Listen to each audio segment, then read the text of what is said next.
अस्सलाम वालेकुम and welcome back to my another vlog. आज हम लोग जर्मनी वापस जा रहे हैं खैर से, और जाते जाते से पहले से हमने सोचा कि जलेटो भी खाते जाएं, आखिरी जलेटो इटली की। फिर इंशाल्लाह अंटिल नेक्स्ट टाइम जब भी अल्लाह ने दोबारा मौका दिया हमें। इटली का मौसम और खाने के जो ऑप्शंस हैं वो उस इन दो वजूहात की वजह से we will definitely miss Italy, और हमें इन्हीं वजूहात की बिना पे इटली अच्छा भी बहुत लगा। जब हम ऑटोबान यानी इटली का जो मोटरवे है उधर से गुजर रहे थे तो बिल्कुल ऐसी वाइब आ रही थी जैसे पाकिस्तान का मोटरवे है, और बहुत ज़्यादा फार्मिंग का एरिया था, ये सारा एग्रीकल्चर लैंड थी। और मैं देख रही थी कि जो हार्वेस्टिंग सीज़न स्टार्ट हुआ था यहाँ से। लेकिन वही हम लोग जिस तरीके से आए थे उसी तरीके से वापस जा रहे हैं, यानी एक रात हम स्टे करेंगे और फिर नेक्स्ट डे हम अपना सफ़र कंटिन्यू करेंगे। जब हम आए थे तो ऑस्ट्रिया के थ्रू इटली पहुंचे थे, और अब वापस भी उसी रास्ते से जा रहे हैं, लेकिन रूट डिफरेंट सेलेक्ट किया है हम लोगों ने। और स्टे हम लोग करेंगे नॉर्थ इटली में रोन सोन, एक छोटा सा विलेज है वहाँ पे। तो वही हम लोग पहुँच गए हैं, और ये जो था एक छोटा सा एक होटल टाइप ही था, और ये हमारा बेडरूम था जहाँ हम लोगों ने स्टे किया है।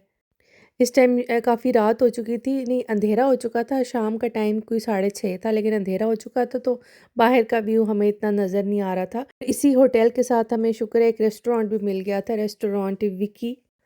हम लोगों ने यहाँ पे पिज़्ज़ा ट्राई किया, इट वाज़ वेरी टेस्टी। हमें नहीं मालूम था लेकिन ये इंडियन रेस्टोरेंट था, सरदार थे यहाँ पे, बट फूड हलाल नहीं था तो हमने वेजिटेरियन पिज़्ज़ा ही ऑर्डर किया था। फिर हमारा यही गोल था वापस आके बस सो जाएं ताकि नींद अच्छी सी पूरे हो, तो नेक्स्ट डे हम लोग फिर अच्छे से ट्रैवल कर सकें। अगली सुबह जब हम लोगों ने अपने रूम की बैल्कनी ओपन की तो इतना प्यारा व्यू देखने को मिला। मुझे तो बिल्कुल भी एक्सपेक्ट नहीं था कि ये इतना खूबसूरत एक छोटा सा विलेज है, और इतने प्यारे पहाड़ नज़र आ रहे थे और बर्फ़ भी हुई हुई थी, और वही एप्पल सिनेमन वेदर है। अल्लाह की कुदरत के नज़ारों की क्या ही बात है, बहुत प्यारे लग रहे थे सब कुछ। और वेदर -4 था। फ्लोरेंस में तो यही कोई चल रहा था 13-14, या मैक्सिमम हमारा दिन का चला जाता था 18। लेकिन नॉर्थ इटली बहुत ठंडा है, बिल्कुल जैसे ऑस्ट्रिया और जर्मनी का एरिया है ना, क्योंकि ऑस्ट्रिया के बॉर्डर के साथ ही लगता है।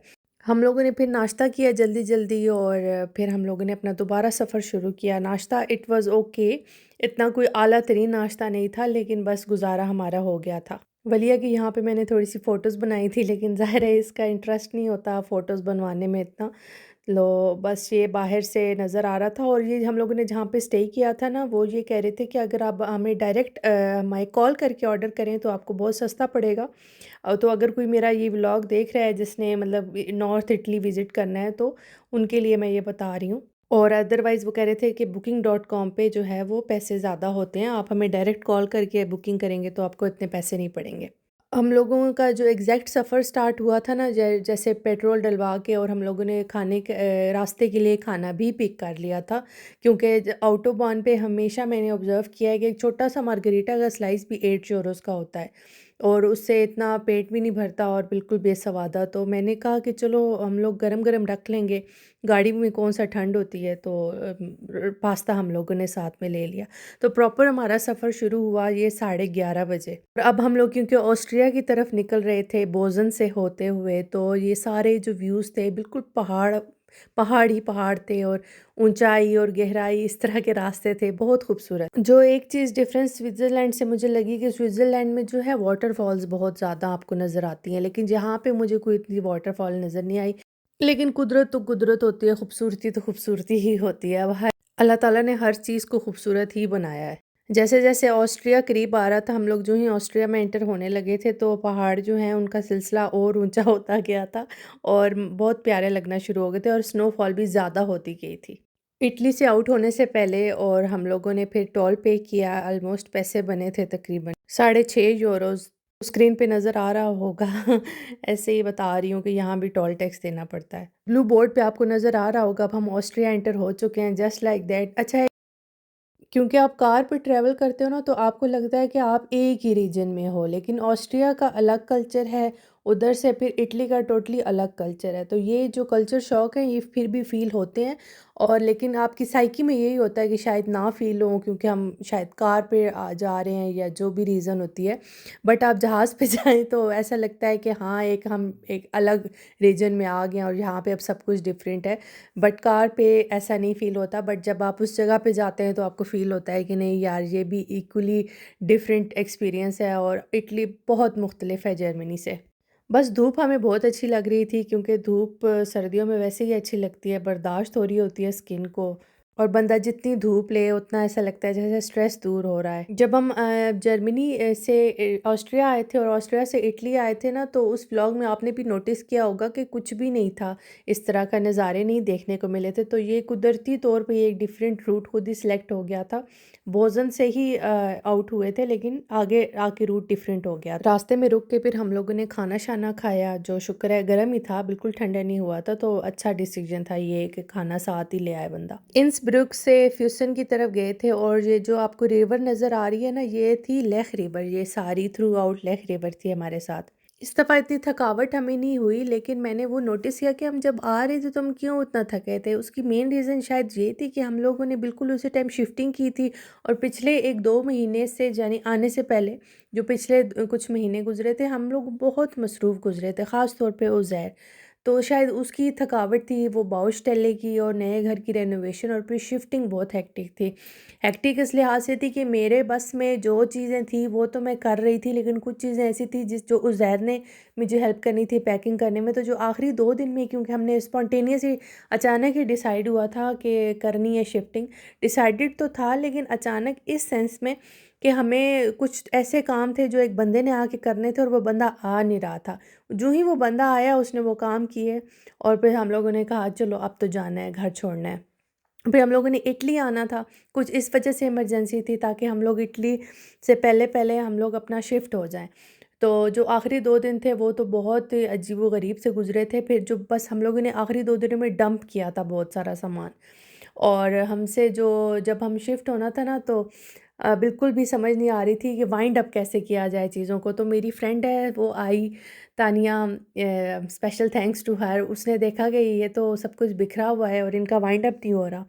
तो उसने हमारी हेल्प की और फिर सब फ्रेंड्स को गैदर किया, सब आए और विदिन जो काम शायद मैं और उज़ैर ने 4-5 घंटों में करना था ना, उन सब की प्रेज़ेंस से उन्होंने आधे पौने घंटे में वाइंड अप सारा काम कराया और सब कुछ सामान 2-3 गाड़ियाँ टोटल गईं और हमें बीच में रखा और बस इस तरह करके आनन-फानन उन्होंने हमें घर पहुँचा दिया।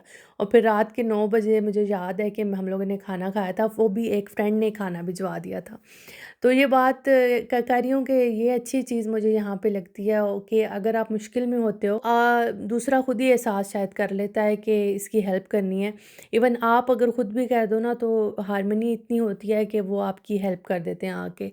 तो यहाँ के फ्रेंड्स में ये चीज़ मुझे बहुत अच्छी लगती है। हमारे जो छोटी सी क्राइलज़ाइम की कम्युनिटी है ना, हम लोग 7 टू 8 फैमिलीज़ हैं और हर कोई एक दूसरे की हेल्प करता है। कोई मुझे रोटी बना के भेज देता है, कोई इस तरह की। मिल-जुल के इस तरह से हमारी शिफ्टिंग हुई थी। इवन शिफ्टिंग के बाद भी जो 2 दिन हम रहे थे, हमारी क्योंकि सेटिंग नहीं थी, तो एक मेरी बाजी हैं तैयबा बाजी, उन्होंने मुझे रोटी बना के भेज दी और ऐसी छोटी-छोटी हेल्प उन्होंने जो की ना, ये मैं बातें पहले मैं बताना ही भूल गई कि हमने कैसे शिफ्टिंग की, तो मैंने सोचा कि चलो मैं अब बता दूँ। और अल्लाह करे कि जब उनको मेरी ज़रूरत पड़े तो मैं इस काबिल हूँ कि मैं भी उनकी हेल्प कर सकूँ। खैर इसी तरह सफ़र थोड़ा-सा गुज़र गया। सफ़र में वलिया ने बड़ा ही इस दफ़ा हमें तंग किया, क्योंकि तंग शायद हमने उसे किया, सही लफ़्ज़ शायद ये होगा। वो तो छोटी-सी है, उसको क्या पता कि उसने कॉम्प्रोमाइज़ करना है। ज़ाहिर है वो कार सीट में उसको मैंने हर 10 मिनट्स बाद ना कोई चीज़ उसको चाहिए थी खाने के लिए, और वो भी हेल्दी खाना नहीं, स्नैक्स। तो बस थोड़ा-सा वो सोई और बाकी उसने सारा खाना-पीना में ना टाइम गुज़ार दिया। लेकिन मैंने फिर भी उसे मोबाइल नहीं दिया, क्योंकि बस मैं सफ़र में ना और गाड़ी में वलिया को मोबाइल नहीं देती। हाँ, अदरवाइज़ उसको देती हूँ अगर मजबूरी हो तो। अदरवाइज़ मेरी ये खुद की थिंकिंग है कि टीवी से बच्चा इतना ज़िद्दी नहीं होता, ना ही टीवी इतना शायद हार्मफुल नहीं है जितना थोड़ा-सा मोबाइल। मोबाइल अगर मैं नोट करूँ ना, वलिया को ज़ाहिर देना तो पड़ता ही है। तो मुझे लगता है कि इसमें ज़िद थोड़ी-सी ज़्यादा आ गई है। लेकिन टीवी में ये होता है कि इसका फ़ोकस हर तरफ होता है, ये फिर खुद से भी खेलती है, कुछ मेरे पास आती है। मोबाइल दे दूँ तो बिल्कुल मोबाइल में गुम हो जाती है। तो मैं प्रेफ़र करती हूँ टीवी ओवर मोबाइल, लेकिन कुछ ऐसी जगह होती हैं जहाँ पे इसे मोबाइल देना पड़ता ही है। और इसी तरह बातें करते मेरा और उज़ैर को और वलिया को, मैं अपनी थोड़ी-थोड़ी देर बाद उसको चीज़ी देती रही, तो सफ़र गुज़र ही गया हमारा। ये जिस जगह से हम अभी गुज़र रहे थे वहाँ पे लिखा हुआ था कि सूक्सपिट्ज़े यहीं पे है। सूक्सपिट्ज़े जो है वो पूरे यूरोप की सबसे ऊँची पहाड़ी चोटी का नाम है।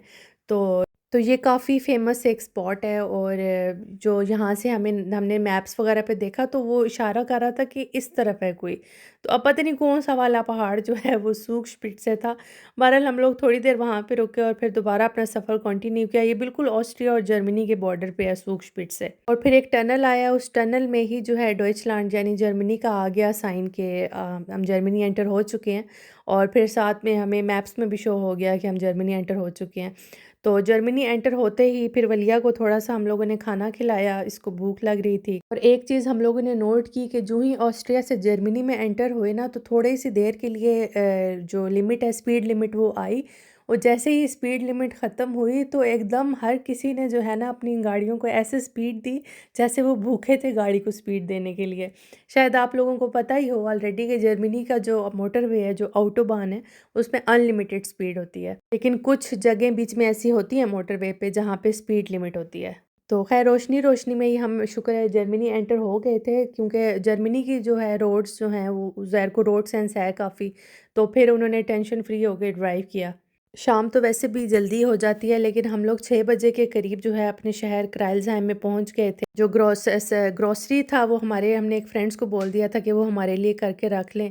बस हम लोगों ने उनसे ग्रोसरी पिक की और साथ ही उन्होंने हमें खाना भी दे दिया। वो हमें नहीं पता था कि हमें देंगे बट उन्होंने दे दिया, थैंक्स टू देम।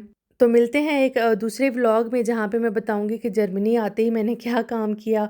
आप लोग अपना बहुत ख़्याल रखिएगा। ओके बाय, चाओ।